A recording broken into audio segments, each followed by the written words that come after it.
All right, so this one time, me and a couple of buddies of mine, let's call them Mike and Sam, decided to take a trip to Point Pleasant, West Virginia. Now, you might be wondering, why in the world would you want to go there? Well, Point Pleasant is famous for the Mothman sightings back in the 60s. We had this crazy idea to start a cryptid hunting channel, and what better place to start than the home of the Mothman, right? So there we were, setting off on this adventure with nothing but our cameras, a bunch of high-tech gear we barely knew how to use, and an absolute ton of excitement. I was the guy with the video camera, while Mike and Sam were armed with night vision goggles and audio recorders. We got ourselves a little room at a local inn and started planning our night expedition. We wanted to wait until dark, for the added effect and all. We had the entire area of the infamous TNT plant, where the Mothman was often sighted, mapped out. As the sun started to set, we could feel the anticipation building up. The place had a weird vibe to it, but hey, that just made it all the more thrilling. So I'm there filming everything while Mike and Sam are trying to pick up any unusual sounds or movements. We were just about an hour into our expedition when Sam's audio recorder starts picking up this strange static. We were all pretty stoked, thinking we were onto something. Mike starts exploring the area where the static was the strongest. Now remember, this is the middle of the night in a deserted old World War II munitions plant. The chances of us finding anything significant were, well, not too high. But that static had us all hopeful. We spent what felt like forever in that area, but we found absolutely nothing. Just as we were about to give up and move on, I noticed something out of the corner of my eye. I could have sworn I saw something move in the distance. "Guys, I think I saw something over there," I remember saying. We quickly moved towards the direction I was pointing. Suddenly, my camera starts acting all weird. The screen was freezing up, and then it just completely turned off. And just when I thought things couldn't get any weirder, we start hearing these strange noises. It was like a weird screeching sound, coming from the same direction I saw the movement. The next thing we know, we see this figure in the distance. It was hard to make out, but it was definitely not a person. The figure started getting closer, and we could make out these glowing red eyes. I tried getting my camera to work, but it was as good as dead. And then, it let out this ear-piercing shriek that had all of us covering our ears. I could see Mike and Sam on the ground, writhing in pain. And then, everything just went black. I'm not sure what happened next. I woke up to find Mike and Sam waking up as well. Our gear was scattered all around us, and my camera was lying a few feet away. And the weirdest part? It was working perfectly fine now. We had no idea what had just happened. We had so many questions, but no answers. But the strangest thing about all of this? The next day, Mike and Sam didn't remember a single thing about the previous night. They said we were just chilling at the inn and denied going on any expedition. I tried showing them the footage from my camera, but it was completely wiped clean. I was the only one who remembered what happened that night. When I woke up, my head was pounding like it never had before. It felt like the worst kind of hangover, except I hadn't had a drop of alcohol. My ears were ringing too from that awful shriek, and my whole body was sore like I had run a marathon. But other than that, I didn't have any physical injuries. It was more like I'd been through a mental and emotional ringer. I couldn't explain it then, and I still can't explain it now. It was one of the most bizarre experiences of my life. Honestly, I don't know. I mean, the logical part of me wants to chalk it up to some kind of hallucination or a dream. Maybe we were just tired or the anticipation got to us. But then, the other part of me, the part that was there, that saw the glowing red eyes and heard that unearthly shriek. It's harder for that part of me to just dismiss it. Could it have been the Mothman? That's the million-dollar question, isn't it? I wish I had a clear answer. The whole experience was so surreal, it's hard to make sense of it. I remember the fear, the confusion, and that feeling of absolute helplessness. But as for what it actually was, I don't think I'll ever know for sure. And maybe that's for the best. After that night, things were never really the same. Mike and Sam just went about their lives like nothing had happened. They continued their studies, got jobs, and moved on. As for me, I tried to do the same, but something inside me had changed.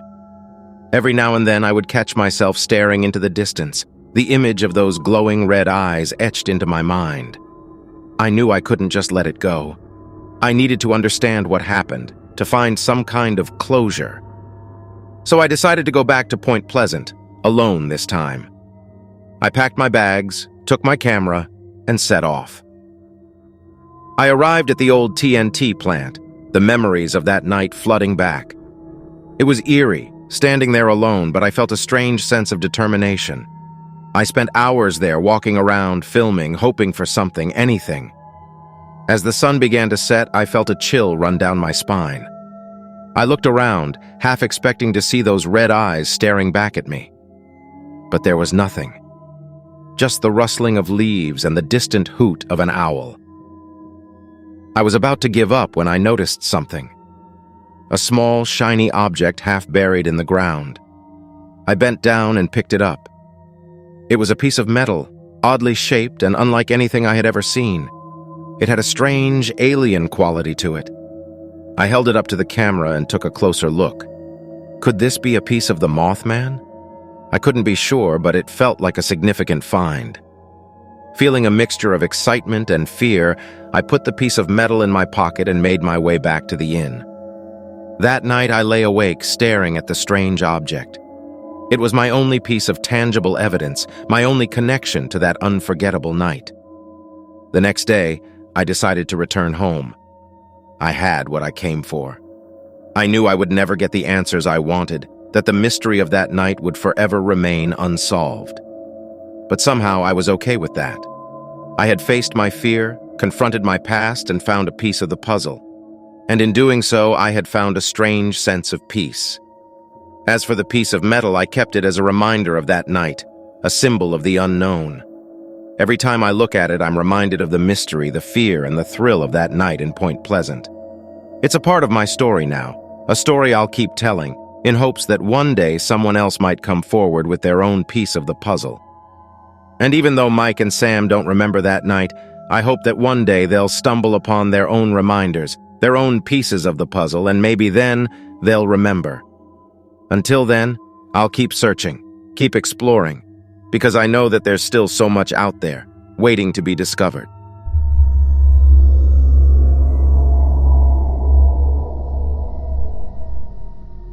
When I think back on this experience, it seems like something completely surreal that couldn't possibly have happened.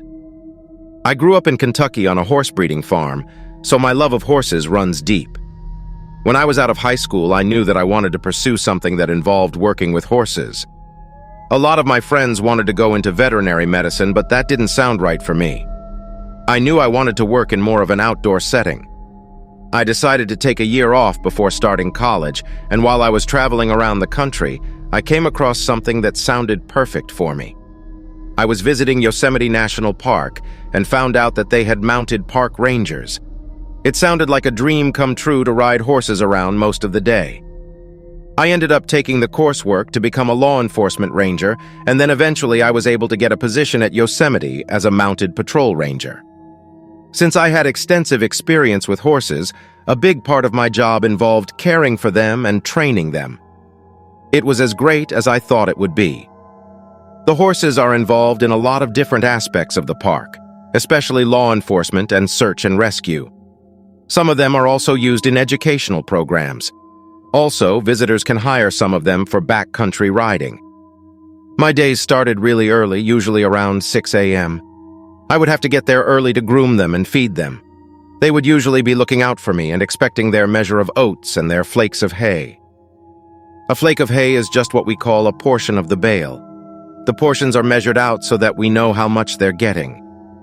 One morning I was half asleep and I went out to fling hay over the fences. I got surprised by the sound of geese flapping around the horse.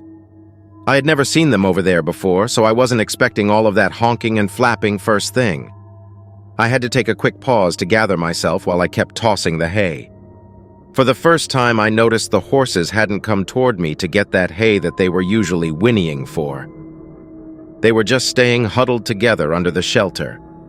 I went over to the gate so that I could go inside and check on them. The gate latch had been getting rusty, so I had been securing it with a piece of wire. But I saw that the wire was missing, and the gate was open about an inch, as if something had gained access. That really had me worried because there was no way someone would have come out there earlier than me. I went over to the horses to give them some nose rubs, which they usually loved, but I could see that they were feeling nervous. I had brought the oats in with me and held some out in my hand, but the horses wouldn't touch it. Weirdly, the geese were still hanging out by the horse water trough. I couldn't understand what they were doing in the horse corral. I started feeling a little creeped out. I went back out of the gate and started looking around, and my eyes caught some movement. It looked like something detached itself from the landscape behind the stables. I saw this huge thing appear. It had a very large head that, I kid you not, reminded me of a dinosaur. No hair, just a big lizard-looking head. It was standing on 2 legs. It turned toward me and looked right at me. It had reptilian yellow eyes. All I remember about its face were the eyes and the sharp teeth. Like I said, it was standing upright, and it was probably 6 or 7 feet tall. I was about 30 feet away from it, and it was hard to tell, but it looked like it had grayish, scaly skin. When it locked eyes on me, it reacted. It kind of shifted, or took a little step to the side, like it was surprised that I had seen it. This feeling of fear and dread washed over me, and it was paralyzing. I can still feel the feeling of my heart beating like crazy in my chest. I have never felt fear like that in my life since. I also felt a heaviness in my head. I don't know how to describe it in any other way. The thing felt malevolent. After being immobilized by fear for what seemed like forever, but was probably only about 10 seconds, I turned and ran back to the horses. I would have run the hell away from there, but my first instinct was to protect the animals. As soon as I did that, it turned and ran up the hill behind it like it was nothing. Faster than I have ever seen an animal move. I eventually sounded the alarm, and some other rangers showed up.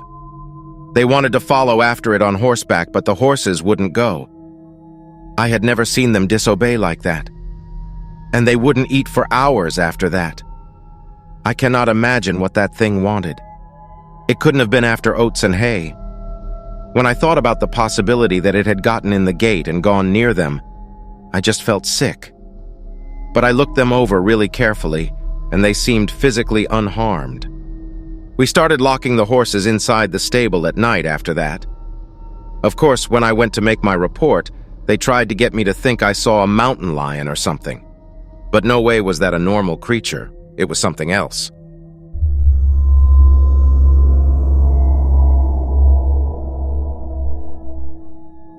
So I've spent a fair bit of time working up in northern Michigan.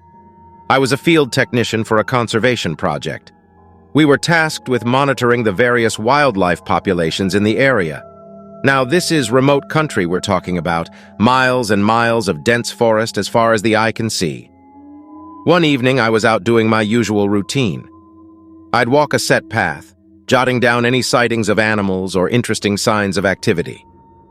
That night, it was getting late and the sun was setting. There was that eerie kind of stillness in the air. You know the kind, right? When it feels like everything's holding its breath. I was walking along a narrow trail when I noticed something odd. There was this rustling sound up ahead.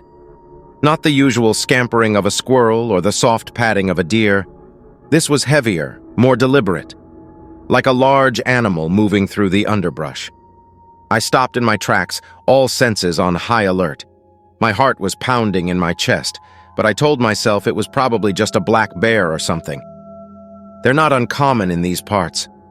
So I continued on, trying to move as quietly as possible. The rustling continued, growing louder. And then I saw it. A dark, shadowy figure through the trees, much bigger than any bear I've ever seen, standing on 2 legs. Now, I don't scare easily, but let me tell you, I felt a chill run down my spine. This thing was massive, easily over 7 feet tall, and it had this hulking, muscular body. It was covered in thick fur, and its eyes, well, I'll never forget its eyes. These eyes were black as night, but had this eerie gaze. I didn't know what to do. It hadn't spotted me yet, but I knew I had to get out of there. As quietly as I could, I began to back away. But then I heard a low growl. I froze, my heart pounding in my chest. I slowly turned my head and saw it staring right at me. Its black eyes locked onto mine. That's when I bolted. I ran as fast as I could, not caring about the noise I was making. I could hear it crashing through the woods behind me, but I didn't dare look back. I just kept running. Somehow I made it back to my truck. I threw myself inside, slammed the door shut, and peeled out of there. I didn't stop until I reached the nearest town. I was shaking, my clothes soaked in sweat. I had no idea what that creature was, but I knew I was lucky to have gotten away. And you know what the craziest part is? When I told my coworkers about it, they just laughed it off. Said it was probably just a bear or a moose. But I know what I saw, and I know it wasn't any animal I've ever seen before. Since then, I've always made sure to pack some extra protection when I'm out in the field. I don't know if I'll ever encounter that creature again, but I'm not taking any chances. And that, my friends, is one of the scariest things that's ever happened to me in the wild.